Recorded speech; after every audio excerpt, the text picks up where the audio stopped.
10 months ago, I couldn't even leave my freaking house. 10 months ago, there was no way in the world that I was going to go downtown alone, least at all voluntarily. 10 months ago, I couldn't even go to the doctor alone. I was 22 years old and I couldn't even go to the doctor alone. I started seeing super duper results already in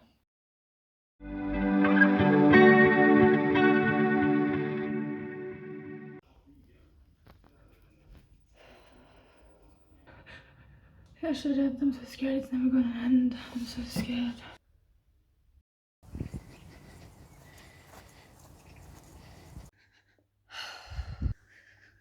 Today I have a lot of anxiety. Yesterday I had a lot of anxiety.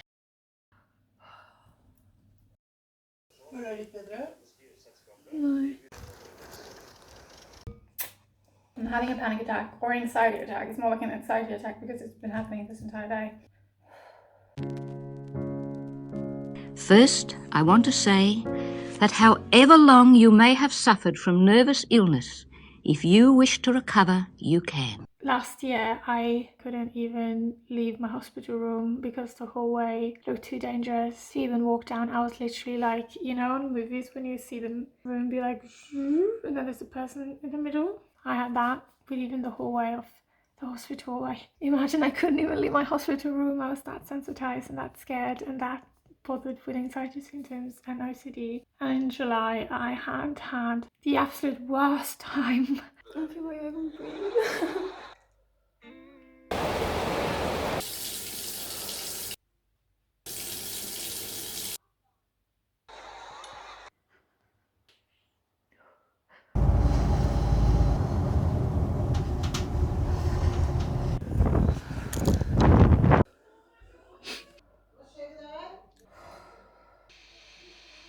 On vacation, that I had nothing more to lose. Agoraphobia had taken everything from me and I wanted to die.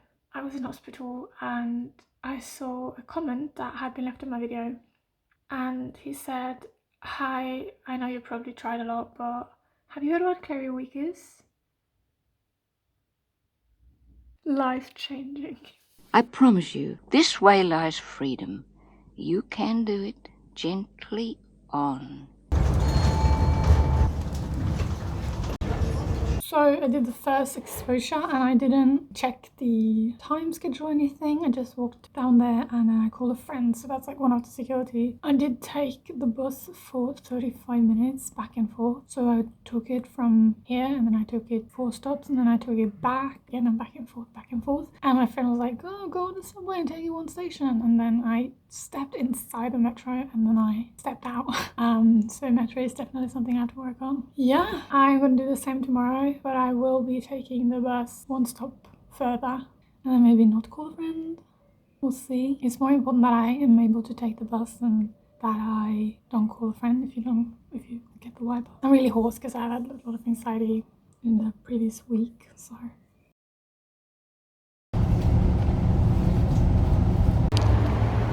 Ooh.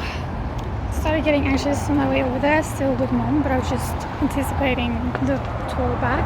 And then it came on a lot of people and I was just sat in an uncomfortable spot.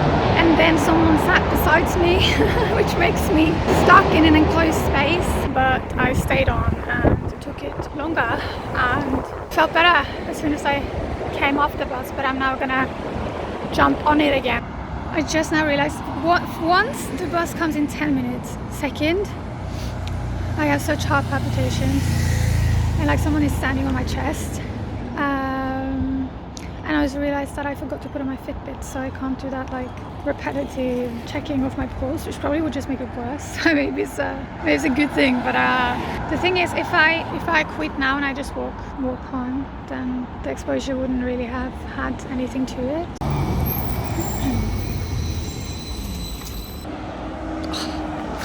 It's so hard.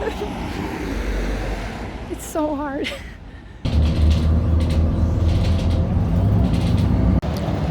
And again, I've now taken the bus for 40 minutes and my anxiety goes up and down. It was worse on my way home first time, I think, because that's when I had someone beside me. It's pretty hard not to jump off at the safest stop, especially when the doors keep opening. It's like, is it the sign? You know what I mean? This is gonna be the last one. I might take the bus later today, or at least the most important thing is that I just set my foot in a bus every single day.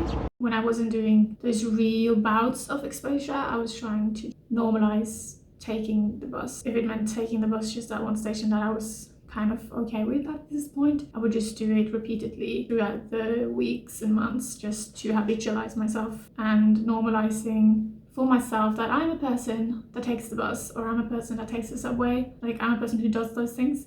I kind of had to relearn how to function in the world. You must go forward with trust in this change, trust in a gradual merging into normal living once more. I'm glad I waited until my anxiety was a little less prominent before I ended the exposure, because I was very scared of going home and then having to deal with anxiety. So maybe there's some avoidance there as well, but it's better to see that I can actually peak and then calm a bit down on the bus. And now I feel just like shaken from the experience, but I feel very motivated, which is good. I woke up at 3 a.m. tonight and I just dreamt about how I was gonna overcome my agoraphobia on the bus. And then after I battled the bus, I'm gonna do the metro and meetings and the cinema and restaurants and yeah. So this is my Bible. This and some English worksheets I found online. And then I fill in these, or like I make these kind of notes. Actually, I meant to make someone prior and someone after, but I think it's better for me to just write after what I was thinking rather than sit down and write, because I need to like live on the momentum. If I sit down and I start like writing, I get really impatient, so I do both now. Jag är så lei. Det føles som noen sitter på brystet mitt hele tiden. Så skal jeg bare gå rundt og sånn halvpanikkanfall resten av livet da. Hele tiden. Hello everyone. Today we're going to be talking about the choking sensation. The main difference between a person ill for many years and someone ill for a short time is that the one who has suffered for long has had much more time to collect disturbing memories, especially the memory of much defeat, so that he despairs so easily. But there is nothing physically altered within this person, determining that because he has been ill for so long, he cannot possibly recover now.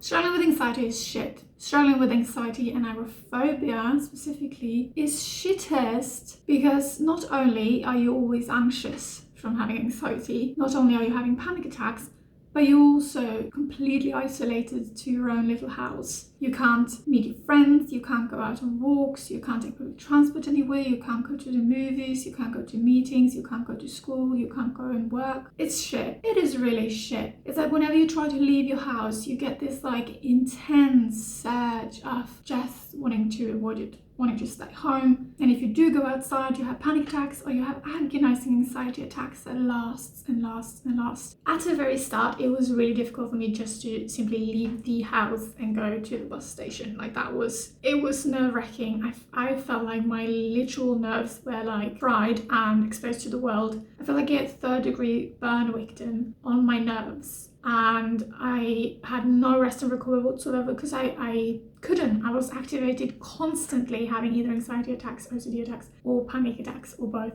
or triple. Obsession experienced in nervous illness may be very disturbing. It may be repeated compulsive thought or action, and it develops from no more than brain fag in a sensitized body. After a student has worked for 3 or 4 hours, he may feel suddenly mentally tired, as if he cannot pack in another word, so he may rest until his mind is refreshed.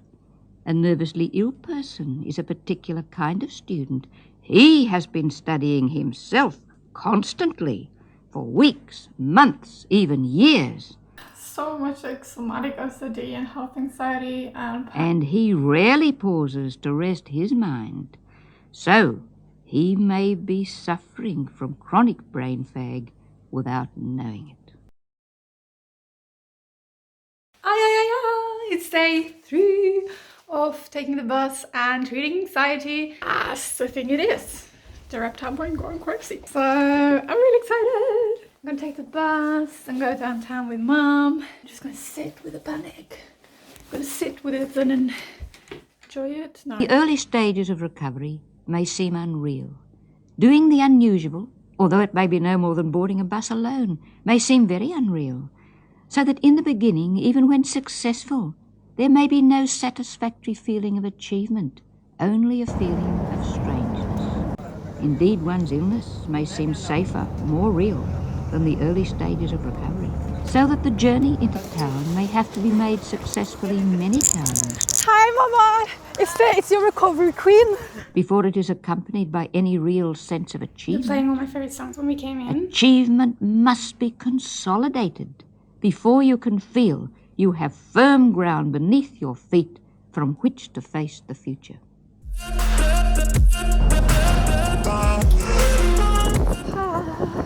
And it's so obvious I have agoraphobia because I think about taking the bus and my heart starts racing and I feel like I'm choking, and so obvious that is anxiety.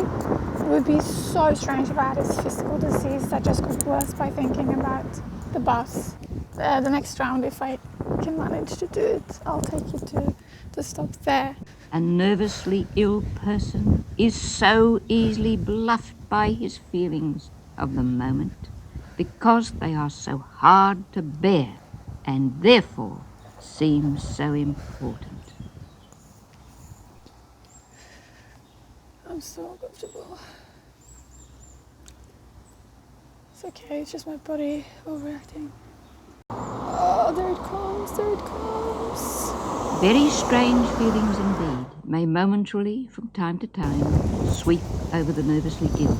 And recovery lies in passing right through these moments, again and again, until they no longer matter.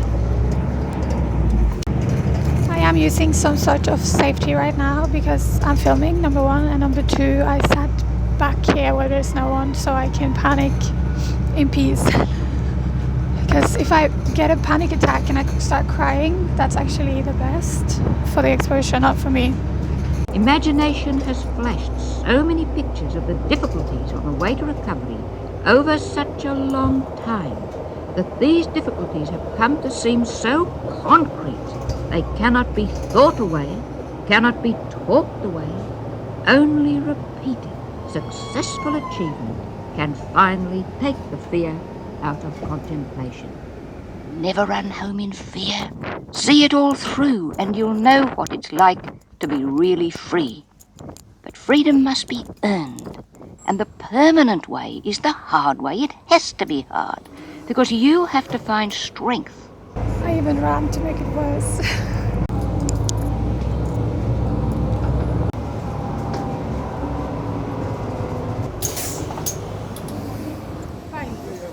Wow, twice in a day. I'm really enjoying this.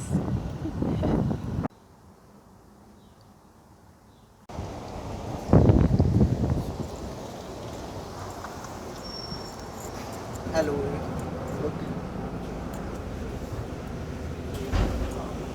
This bus is way fuller than the last one, like way fuller. And strength is built on trying, in tackling the hard thing, and this takes time. Strength grows. It can't come out of the air. It must first come from your deciding to tackle this the right way, and then from your trying to do it. This one was the worst one by far because there was more people, like it wasn't full at all, but it was fuller. And then there's something about hearing people my age having a conversation that stresses me the freak out. And then also I sat not enclosed, like I had people watching me. And it felt like my whole side got like turned into like stone. Like it got stiff, so I got scared I wasn't gonna breathe, and I started doing this like thing I do when I get really stressed. And I'm really exhausted now. Like I'm really exhausted. I think I'm gonna throw up because now my nervous system is dysregulated, so I'm gonna go home and ice my head. Nauseous, I'm so nauseous. But that's just the aftermath of exposure. Obviously I'm gonna feel dysregulated, so I feel really nauseous, like throw up nauseous. So it's time to regulate. I'm not allowed to regulate on the bus because that will slow the exposure, but I need to regulate after, because if not it will scare me and I will think that if I go and expose I will be ill the entire day. It's time to regulate and show myself that we did it and have like a kind of accomplishment feeling. You can tell my voice because it went really high pitched and I haven't had anxiety. I am motivated, but it's gonna take a while. I'm out on a walk that's been very anxiety provoking in the past. Last time I walked it, I freaked out and had a severe panic attack and called mom. Now I have so much anxiety right now as well. My brain's just like, nah, should we just turn around? But then I'm thinking, if I don't do this now, when? If not now, when? Just my brain being scared for good reason. At least like the previous experiences for my brain has not been that easy, so. Oh, it's really kicking. I'm trying to just keep my body relaxed.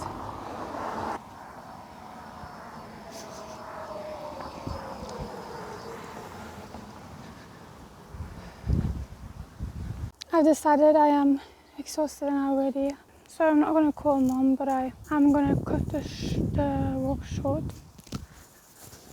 So yeah, I'm going to jump on the bus and take it.